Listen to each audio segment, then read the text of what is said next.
ये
ओंकार नाद के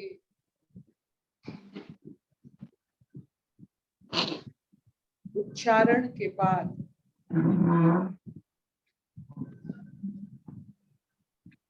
फिर से मन बनाना मुश्किल हो जाता है।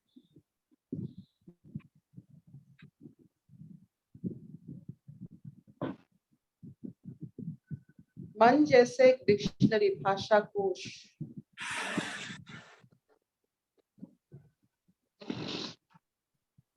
फिर वही डिक्शनरी से शब्द चयन करके वाक्य बनाकर अपने भाव को व्यक्त करना बहुत मुश्किल हो जाता है। एक बार अगर हम संन्यास ले लेते हैं, संन्यास, शरीर मन आत्मा को न्यास में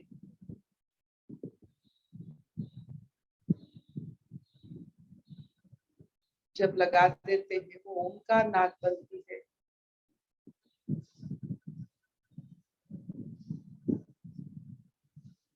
जब मन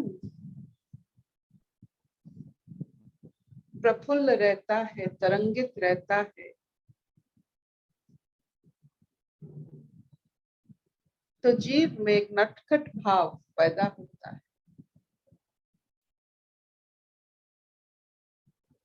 ये जो नटखटपन जो होता है, वो कोई भी जीव को शिशु सुलभ बना देता है।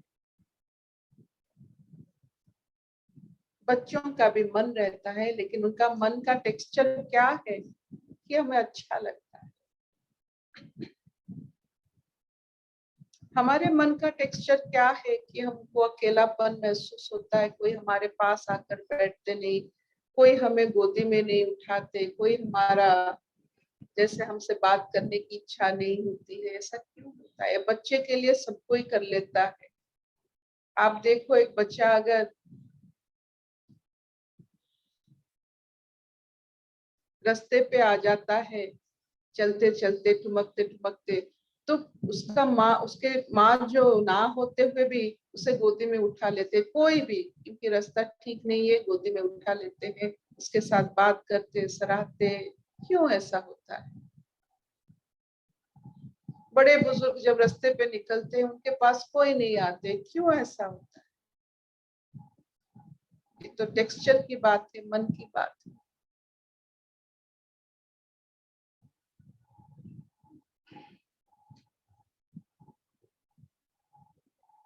नटखट मन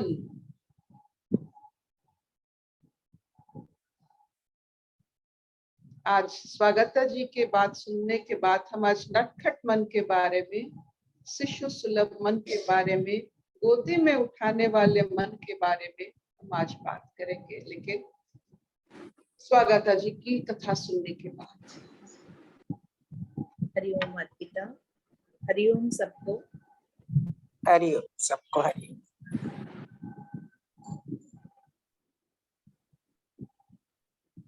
आज की कथा है विपश्रित की कथा।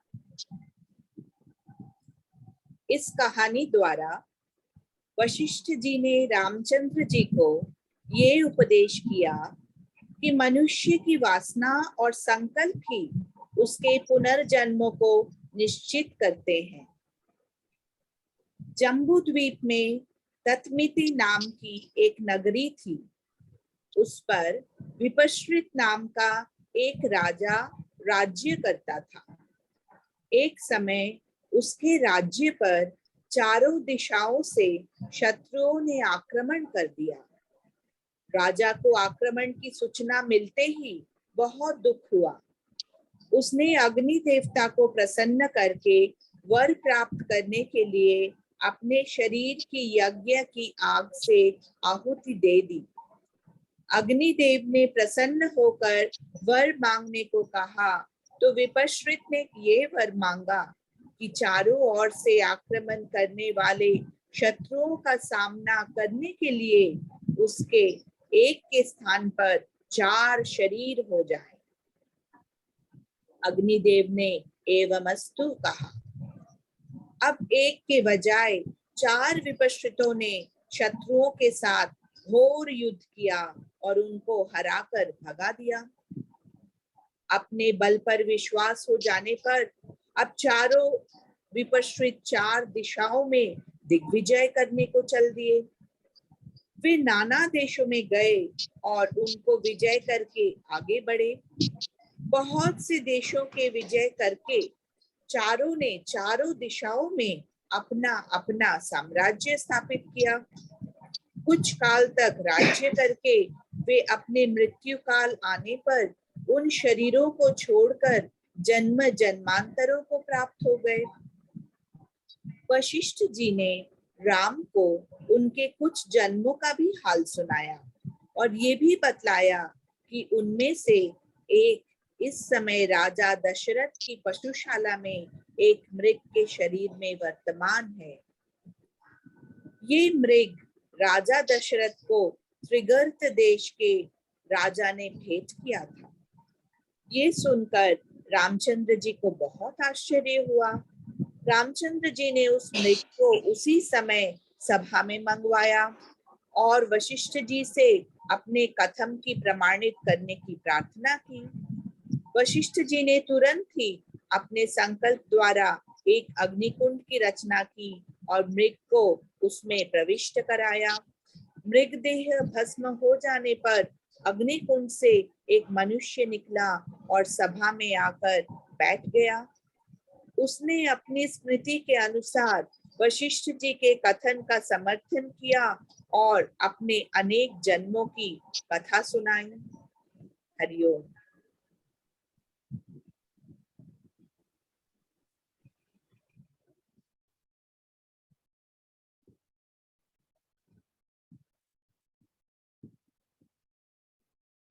ये जो कथा है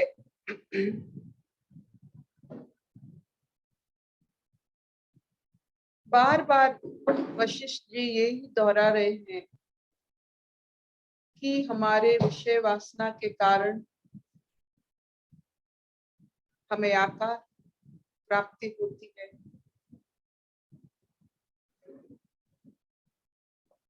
और हर एक आकार से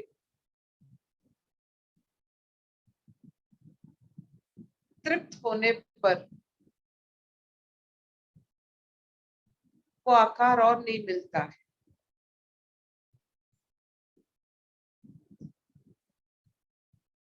तो हमारी जो जितने जन्म लिए हैं हम,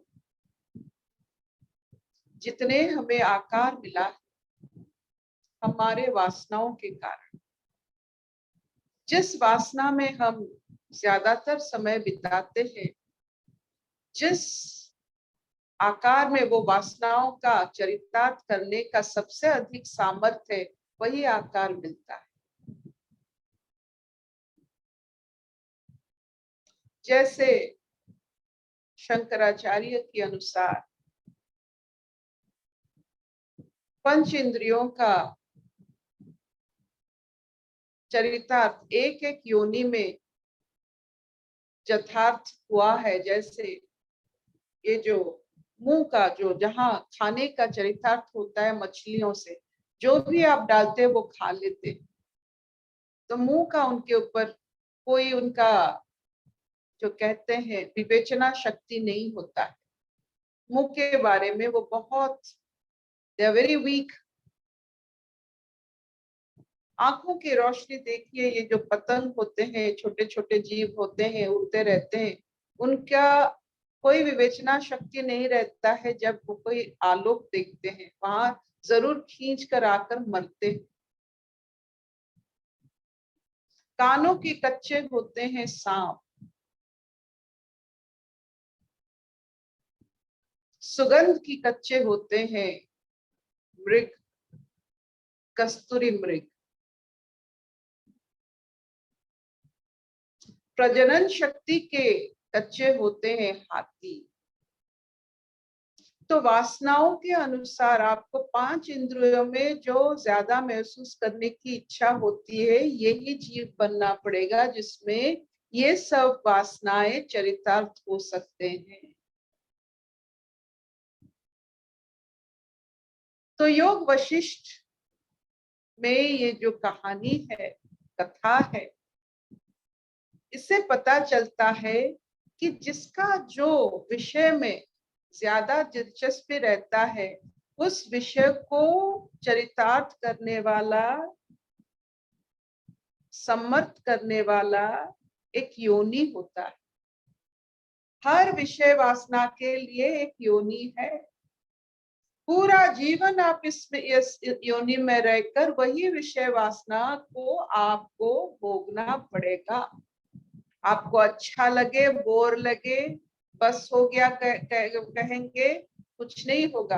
पूरा पूरा जीवन व्यतीत करना होगा उस योनि में आयु के हिसाब से।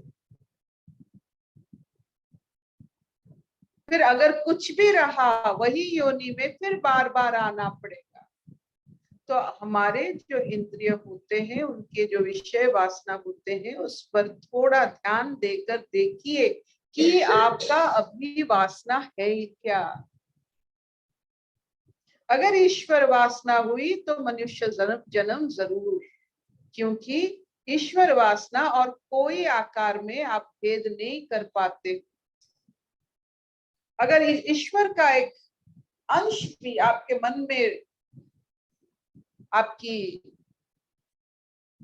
सृष्टि होती है, तो आपको मनुष्य जन्म जरूर मिलेगा, क्योंकि यही एक योनि है जो ईश्वर रचना कर सकता है। तो जितने मनुष्य आप देख रहे हो, आपको अच्छा लगे बुरा लगे जो भी लगे, ये सब ईश्वर की प्रेमी है। क्योंकि इस प्रेम की वजह से, ईश्वर की रचना की इच्छा की वजह से ये सब हम लोगों को ये मनुष्य शरीर मिला है। जब एक बार ईश्वर की अनुभूति होती है, विवेचना शक्ति आ जाती है, इंद्रिय क्या चीज है समझ आ जाती है, जब हम मुक्ति की और निर्वाण की और मोक्ष की और सोचने लगते हैं, तो ये योनियों की जरूरत ही नहीं पड़ती। जितने मुक्ति की कामना, जितने मुक्ति की मोक्ष की आपकी इच्छा बढ़ती जाती है, उतने आप योनियों से मुक्त होते हो। एक ईश्वर का भाव हर योनि से मुक्त मनुष्य योनि को आ गए। फिर अगर ईश्वर का भाव और उसके साथ इंद्रियों का भाव रह गया, खाद इतना बढ़ गया कि ईश्वर धुंधले लगने लगे, तो फिर उन योनि को जाना पड़ेगा जो आपका वासना विषय है। ईश्वर धुंधले तो मनुष्य से फिर आपको दूसरे योनि पर जाना पड़ेगा। सबसे बड़ी बात यही है कि एक एक योनि का एक एक दुर्बलता रहती है, लेकिन मनुष्य का ये 5 इंद्रियों का दुर्बलता हो सकता है, क्योंकि ये फाइनल लेवल है। प्रकृति आप पर फाइनल लेवल पर वार करेगी कि आप सचमुच इन इंद्रियों को, इंद्रियों से परे हुए या नहीं, आप मनुष्य हो। अगर फिर फेल शुरू करो लेवल 1 से, एक बार मनुष्य हुए, ईश्वर रचना की आपके पास आ गई ताकत, अनुभूति, विवेचना, जो भी आप कहते हो, तो आप लेवल 5 या सबसे ऊंचे लेवल पर आ गए। और ऊंचे लेवल पर तो बहुत कटके जम के होता है, टेस्ट तो बहुत जम के लिया जाता है। तो इंद्रियों को बहुत सुख देने वाला माहौल सृष्टि होता है।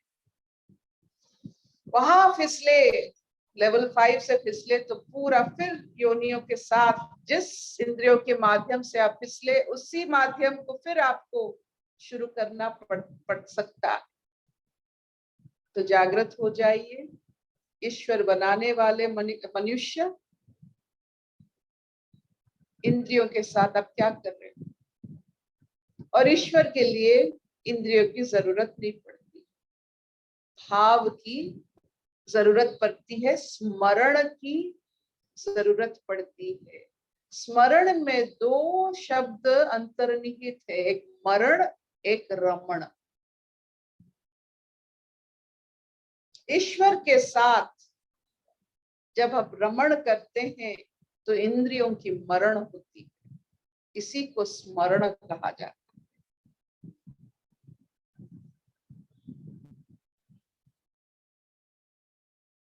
तो आप जितने सुंदर भाव से ईश्वर संलग्न होते हैं, इंद्रियों का मरण होता है। और इंद्रियों के कारण बार बार अनेक योनि में जीवन व्यतीत करना नहीं पड़ता, यही शास्त्र कहता है। Will this do? Harsha, camera में घुस जाओगे? हाँ दीदी, यस। तो दीदी अगर हम अभी हमारी स्थिति नॉर्मल मतलब प्रकृति के हिसाब से ठीक है, तो ये आप कहना चाहते हो कि तुम अगर सुख लेना शुरू करोगे तो तुम you have to be very, जैसे आपने बोला ना, टेस्ट बहुत तगड़ा आता है कि तुम फिसल तो नहीं रहे, और जहाँ तो you should be very very careful. एक बार ईश्वर का रचना आपने करने की आप में सामर्थ्य आ गई, तो ये एक बार आपके सामर्थ्य अगर ईश्वर रचना हो गई, ईश्वर स्मरण हो गया, तो उन लोगों को अगर थोड़ा सा भी चुके तो बहुत भारी, जो कहते हैं क्या कहते हैं, भारी what you they have to give a price ज्यादा देना प्राइस, पड़ा, मतलब बहुत ज्यादा पड़ता है। जैसे युधिष्ठिर के जो राज्य है, जब युधिष्ठिर ने अपना राज्य किए, उनके जो जजमेंटल जितने जजमेंट्स हुए हैं, एक जजमेंट तो बार बार सब जानते हैं लेकिन यहाँ हम दोहराएंगे। तो 4 वर्ण के लोग जब एक ही भूल करते हैं, 4 वर्ण ब्राह्मण, क्षत्रिय, वैश्य और शूद्र ने एक ही भूल किया, तो 4 जन आए युधिष्ठिर की सभा पर। तो सबसे ज्यादा दंड मिला ब्राह्मण को और सबसे कम दंड मिला शूद्र को। यही होता है टेस्ट। जो जानने वाले और जो समझने वाले जब भूल करते हैं, उनको दंड ज्यादा मिलता है। ना समझ को क्या दंड देंगे आप? तो ईश्वर रचना करने वाले दंड ज्यादा मिलेगा। yes. आपके जीवन में जितना ईश्वर उतना दंड। दंड का मतलब पनिशमेंट नहीं होता है, दंड, मेरु दंड, दंड का मतलब बैलेंस होता है। तो इसीलिए जब हमारे गुरुओं ने हमारा कान खींच के हमें दंड देते हैं, हम उन्हें नमन करते थे क्योंकि कान जो होता है, ये जो आपने ब्रेन देखा है, अब तो ब्रेन नहीं देख पा रहे हैं, तो उसके जो मस्तिष्क जो जैसे बना कान वैसे बना, कान से पता चलता है मस्तिष्क का रचना क्या है। इसलिए बड़े बुजुर्ग देखते हैं कान कैसा है। तो जब हम स्टिमुलेट करना चाहते हैं अपने मस्तिष्क को, हमारे गुरु क्या करते थे, अपने कान को खींचते थे ताकि they can stimulate at the right place of the brain for your discriminative power. तो ये अंग्रेज समाज समझ लिए कि ये पनिशमेंट है, ये पनिशमेंट नहीं है, ये दंड है। ये अवेकनिंग है, ये बैलेंस है, ये गुरु आशीर्वाद है। जब कहीं किसी को दंड मिलता था वो पूरा साष्टांग प्रणाम करते थे। हमें दंड मिलता है तो उसको कम करने के लिए मंदिर जाकर हम चढ़ावा चढ़ाते हैं। तो दंड मिलने पर, हे ईश्वर रचना करने वाले मनुष्य, दंड मिलने पर जागृत हो जाओ, ये आशीर्वाद। यस, हाँ दीदी।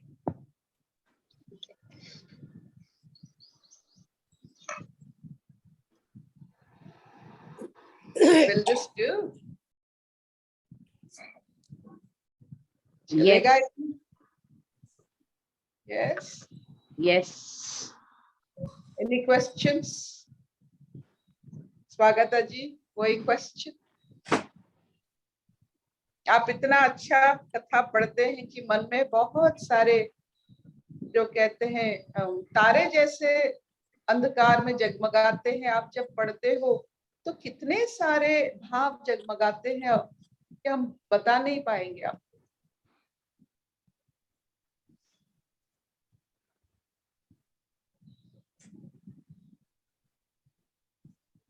छबिनानी, हाँ मामा। एतिके चलिबो? हाँ समझना है। तो आज का सारांश ये है, एक बार आप ईश्वर रचना करने लगे या आपके अंदर ईश्वर रचना की, ईश्वर भाव की, ईश्वर स्मरण की सामर्थ्य आ जाती है, उसके साथ अगर और कुछ आता है तो प्रकृति दंड के विधान लिख देती है। क्योंकि अभी ईश्वर बन रहे हैं, अभी ये बहुत ईश्वर जहां बनते हैं वहां खाद यहाँ बन रहा है, तो दंड देने से ही खाद कम होगा, ईश्वर ज्यादा बनेंगे। दीदी इंद्रियों के कारण ही बार, इंद्रियों के कारण ही आपके बार पास बार हर समय प्रश्न? हेलो,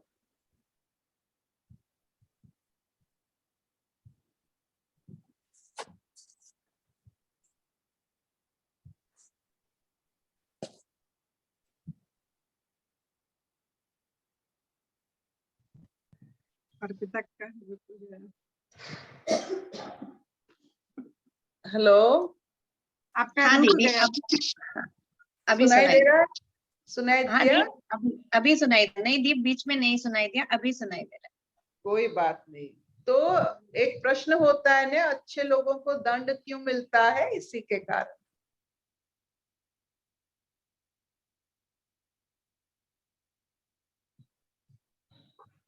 तो आप देख लो, आप दंड नहीं मिल रहा है मतलब आप अच्छे नहीं, ईश्वर नहीं बना रहे।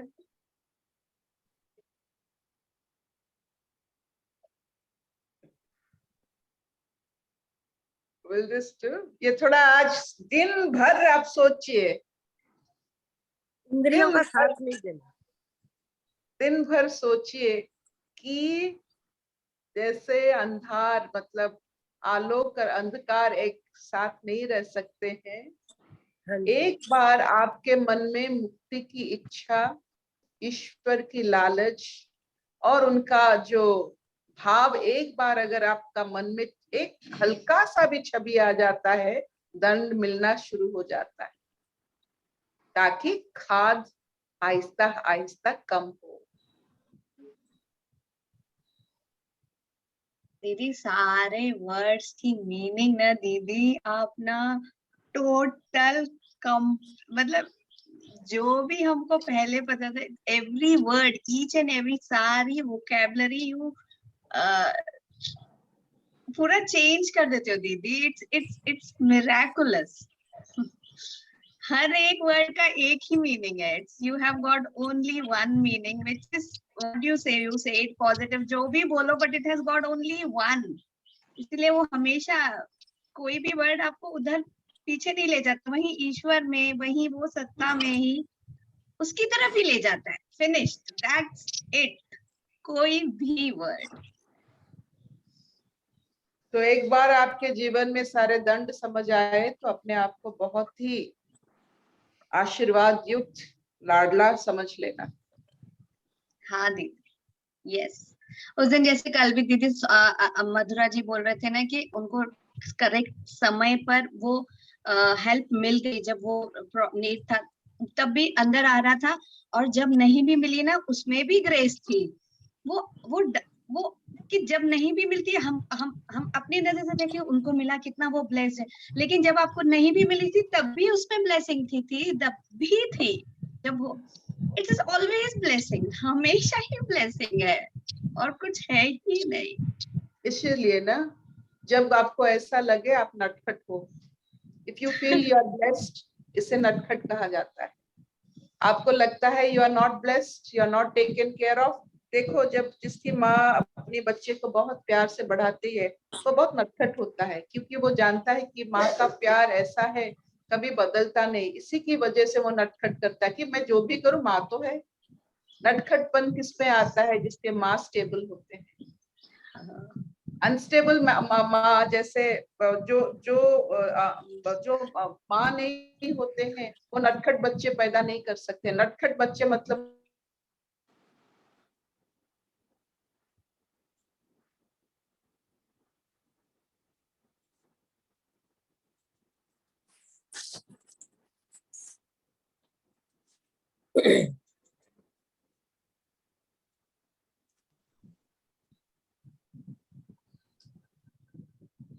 दी बीच में रुक गया था दी लास्ट लाइन. नटखट बच्चे मतलब उधर रुक गया था. नटखट बच्चे का मतलब होता है उसके माँ है. माँ है वो.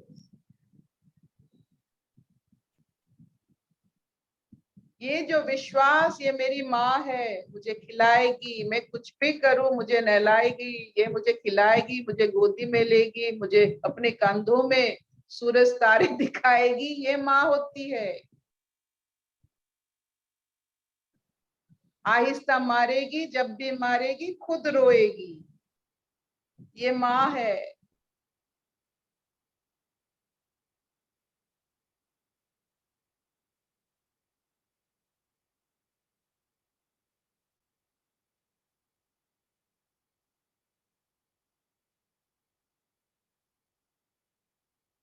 माँ है. तो यही जिनका विश्वास ईश्वर है यही नटखट हो सकते हैं.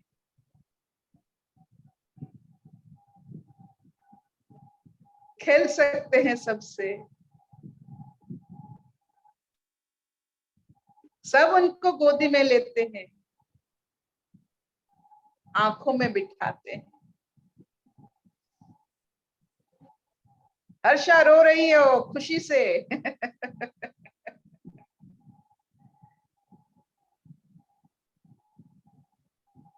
Will this do? जी दीदी. Yes. Thank you. Ishwar.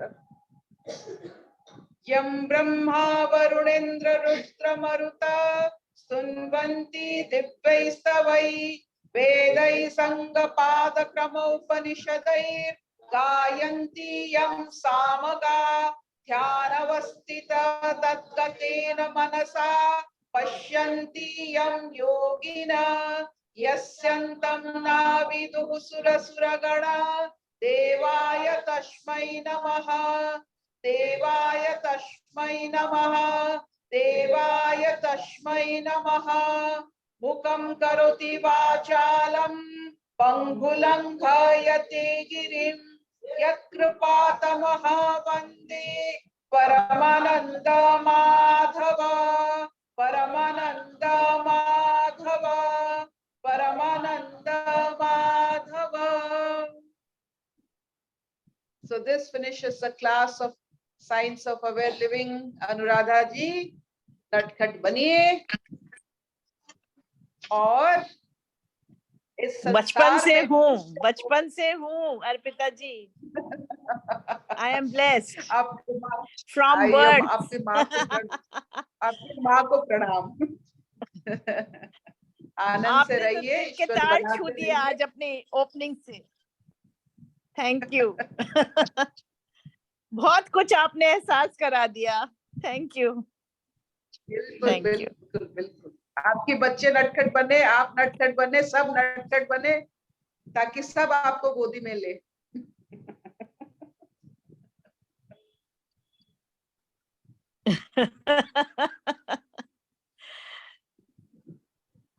Hariom.